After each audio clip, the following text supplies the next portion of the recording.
One of the investments I'm a huge proponent of is real estate investing. And I really think that's important, not for everybody necessarily, but it is a way to supplement business income. And so when you own a business and you want to exit on your terms, it's really tough to walk away from that income. Yes, there's a potential sale price, but that's never a given. You don't know if your business is still going to be worth the multiple that it is now in 10 years. And so when we want to set up for financial independence, being able to be work optional, real estate investing is a great way to do that. A lot of my clients have real estate investments, but here's the thing.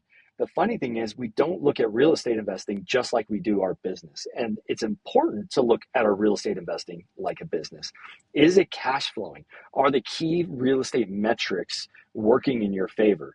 And we can do this across our properties, figure out which ones are working well and which ones need some improvement, or how do we evaluate future properties that we might want to pick up in our real estate investment portfolio and make sure that they are going to cash flow or they're going to get the best return that we can get for it.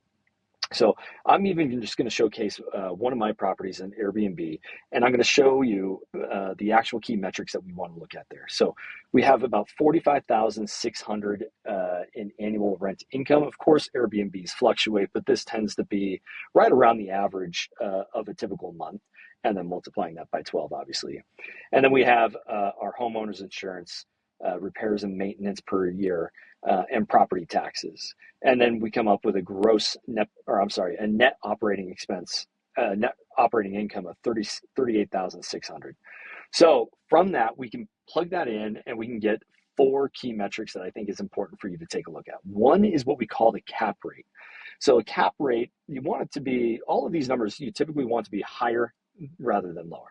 And so I have a cap rate of about 8.8%, and that's based on the purchase price of the property and the net operating income. 8.8% is pretty good.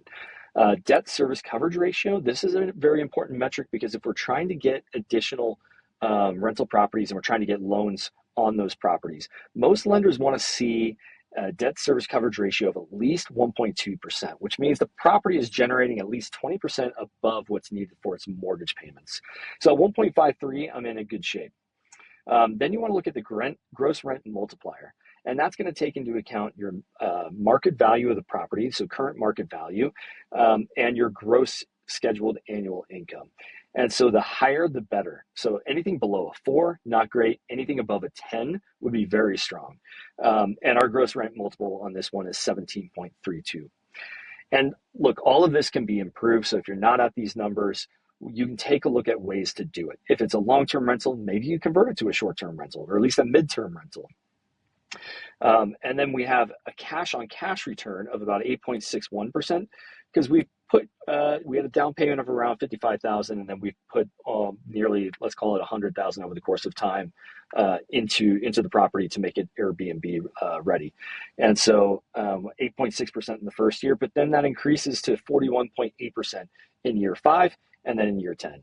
And so you just really want to see this increasing significantly more over the course of time. Because that's the great thing about rental real estate is that it's not one stagnant return. And there's multiple ways to add to that return.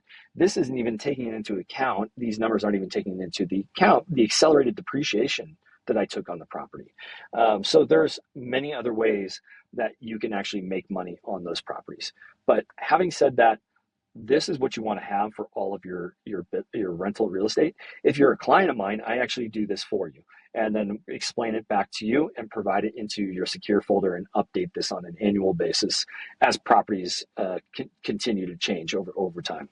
But again, look at your real estate like a business, just like the business you own.